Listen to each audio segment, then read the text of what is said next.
আসসালামু আলাইকুম প্রিয় শিক্ষার্থীরা, তোমরা যারা এবছর এইচএসসি পরীক্ষা দিচ্ছ অর্থাৎ এইচএসসি 2025 তাদের জন্য আজকের এই ক্লাসটি বিশেষ করে দেখো যে কিভাবে আমাদের এই ইংলিশ সেকেন্ড পেপারের প্যারাগ্রাফগুলো লিখতে হবে। দুটি প্যারাগ্রাফ আসবে এবং একটি অ্যাপ্লিকেশন আসবে। এই দুটো প্যারাগ্রাফ মিলে হচ্ছে 15-15-30 এবং অ্যাপ্লিকেশন মিলে হচ্ছে তোমার 8-10 অর্থাৎ 40 নম্বর। এই 40 নম্বর কী করে তুমি ভালো করে আনসার করবে এবং আনসার করলে কি করে একেবারে সর্বোচ্চ নাম্বারটা পেতে পারো সেইটা কিন্তু আজকে আমি দেখাবো। জাস্ট একেবারে শর্ট করে আজকের এই ভিডিওটি। অর্থাৎ তুমি যদি সত্যিকারের অর্থে ইংলিশে ভালো করতে চাও তাহলে আজকের এই ভিডিওটি তুমি পুরোটা দেখবে। কেটে কেটে টেনে টেনে দেখে হয়তো সব কথা খুঁজে পাবে না, তাই একেবারে শর্ট করে আমি আলোচনা করব। তারপর তুমি আশা করি এইভাবেই লিখবে যেভাবে আমি কথাগুলো বলবো এবং সর্বোচ্চ নাম্বারটা কিন্তু নিশ্চিত করতে পারবে। যেমন এখানে দেখো কজ অ্যান্ড ইফেক্ট একটি প্যারাগ্রাফ আসে। এই কজ অ্যান্ড ইফেক্ট প্যারাগ্রাফ থেকে 15 নাম্বার থাকে। যেমন ডিফরেস্টেশন একটি কজ অ্যান্ড ইফেক্ট প্যারাগ্রাফ। এখানে যে আমাদের যে কাজটি করতে হবে, একটা প্যারাগ্রাফ কতটুকু বড় হবে সেটা আমাদের খেয়াল করতে হবে। একটি প্যারাগ্রাফ সাধারণত এখানে 250 ওয়ার্ড থেকে 300 ওয়ার্ডের মতো হবে। এবার যেহেতু 15 নম্বর, 250 থেকে 300 ওয়ার্ডের মতো তোমাকে লিখতে হবে। এবং এইখানে খেয়াল রাখতে হবে যে কোনো প্যারাগ্রাফের ভেতরে আর কোনো প্যারা দিতে পারবে না, অর্থাৎ কোনো স্পেস দিতে পারবে না। একেবারে একটি প্যারায় পুরোটা লিখতে হবে। ঠিক আমি যতটুকু দেখাচ্ছি এতটুকু তোমরা এখান থেকে কিন্তু স্ক্রিনশটও দিতে পারবে। হ্যাঁ, স্ক্রিনশটও কিন্তু দিতে পারবে। দেখো ঠিক এইভাবে কিন্তু প্যারাগ্রাফটা লিখতে হবে এবং পরীক্ষায় যদি সর্বোচ্চ নাম্বার পেতে চাও তাহলে এই রকম মানের লেখা লিখতে হবে।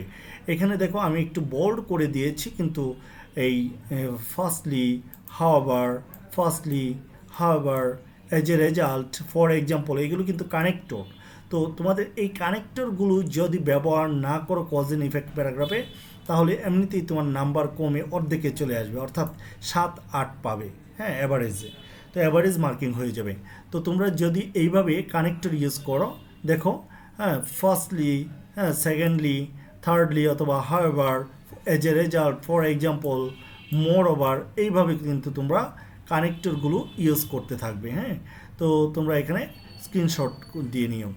ওকে, তোমরা দেখো deforestation which refers to the large scale clearing of forest is a major environmental concern across the globe.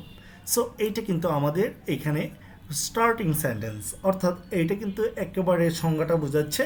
So এইটা যে কী ধরনের ক্ষতি করে, এই পরেরটা কিন্তু টপিক সেন্টেন্স, অর্থাৎ টপিক সেন্টেন্স যদি না থাকে তাহলে কিন্তু প্যারাগ্রাফ পূর্ণতা পাবে না, অর্থাৎ তুমি নাম্বার পাবে না। যেমন it occurs mainly due to human activities such as agricultural এক্সপেনশনের কারণে এবং আরবানাইজেশনের কারণে, লগিংয়ের কারণে এবং ইন্ডাস্ট্রিয়াল ডেভেলপমেন্টের কারণে কিন্তু এই সমস্যাগুলো ঘটে। তো আজকে এত বেশি বিস্তারিত আলোচনায় যাব না। আরও প্যারাগ্রাফ রাইটিং সহজ করে প্যারাগ্রাফের কিন্তু আমি একটি ভিডিও করে দিয়েছি ম্যাজিক প্যারাগ্রাফ নামে, সেটা কিন্তু তোমরা দেখে নিতে পারো। তাহলে কিন্তু সহজেই তোমরা যে কোনো প্যারাগ্রাফ লিখতে পারবে, একটা দিয়েই অনেকগুলো। তো এইখানে দেখো, তোমরা যদি ভালো করে লিখতে চাও তাহলে এই ধরনের লেখার রাইটিং মান তোমাদের রাখতে হবে, তাহলে কিন্তু 15 থেকে তোমরা ইজিলি 13-14 পাবে। তো আমাদের অবশ্যই এই মনে রাখতে হবে কানেক্টরগুলো ইউজ করতে হবে এবং 250 থেকে 300 ওয়ার্ডের মধ্যে লিখতে হবে অবশ্যই। ওকে, এরপরে দেখো আরেকটি প্যারাগ্রাফ। আমরা 2 নম্বর যে প্যারাগ্রাফটি আছে এটি হচ্ছে তোমার কম্পেয়ার এবং কন্ট্রাস্ট প্যারাগ্রাফগুলো আসে। সো কম্পেয়ার এবং contrast paragraph, democracy and dictatorship, যে দুটো দিয়েছে এই দুটো থেকে কিন্তু ফাইনালে একটি হলে কমন পড়তে পারে ইনশাল্লাহ। তো ডেমোক্রেসি এবং ডিক্টেটরশিপ কীভাবে আমরা লিখব? Democracy and dictatorship are two contrasting forms of government and both have their own characteristics, advantages and disadvantages. তারপর দেখো আমি কীভাবে কানেক্টর ব্যবহার করেছি। টু বিগিন উইথ, ওকে, শুরুতেই democracy is a system where the power lies in the hand of people. In contrast, বিপরীত দিকে, dictatorship is a system where all power is concentrated in the hands of single ruler or a small group. এই যে আমি একটা system করে প্রথমেই একটা democracy নিয়ে বলেছি, আবার ইন কন্ট্রাস্ট বিপরীত দিকে আমি ডিক্টেটরশিপ নিয়ে বলেছি। দেখো এই যে বলার মধ্যে কিন্তু ইন কন্ট্রাস্ট ব্যবহার করেছি, টু বিগিন উইথ ব্যবহার করেছি, এই কানেক্টরগুলো ব্যবহার করেছি। হ্যাঁ, তো এই কানেক্টরগুলো অবশ্যই তোমাকে ব্যবহার করতে হবে, নইলে কিন্তু নাম্বার আগেই বলেছি অর্ধেকে চলে আসবে এমনিতেই। আর যদি এগুলো ব্যবহার করতে পারো তাহলে 13-14 নাম্বার পাবে 15 থেকে। ঠিক আছে, তারপরে স্ক্রিনশট দিয়ে নাও। এরপরে তোমরা এইখানে আরেকটি স্ক্রিনশট দিয়ে নাও। ওকে, মোর ওভার, ফাদার মোর, হাউএভার, হ্যাঁ, অ্যানাদার পয়েন্ট অফ ডিফারেন্স, এই যে এইভাবে কিন্তু কানেক্টরগুলো তোমাদের ব্যবহার করতে হবে। ওকে, সো পুরোটাই তোমরা একটু স্ক্রিনশট দিয়ে নাও। আজকে আমরা ভিডিওটা বড় করব না, সময় নষ্ট করার দরকার নেই, শুধু তোমরা স্ক্রিনশট দিয়ে রাখো এবং আমার কথাগুলো জাস্ট একবার করে শুনে নাও। তো আমরা কিন্তু এইখানে দেখো আরেকটি অ্যাপ্লিকেশন লিখেছি। কীভাবে অ্যাপ্লিকেশন লিখতে 10 থেকে 9 পাবে, একেবারে 9 পাবে সেটা দেখো। তো প্রিন্সিপালের কাছে লিখবে seeking permission to go on a study tour. তো এখানে আমরা দেখি যে প্রথমে এইরকম প্রিন্সিপাল থাকবে, তারপরে ঘাটাইল কলেজ, তো এটা স্পেস থাকবে না, যাই হোক ঘাটাইল, এখানে একটু প্রবলেম হচ্ছে।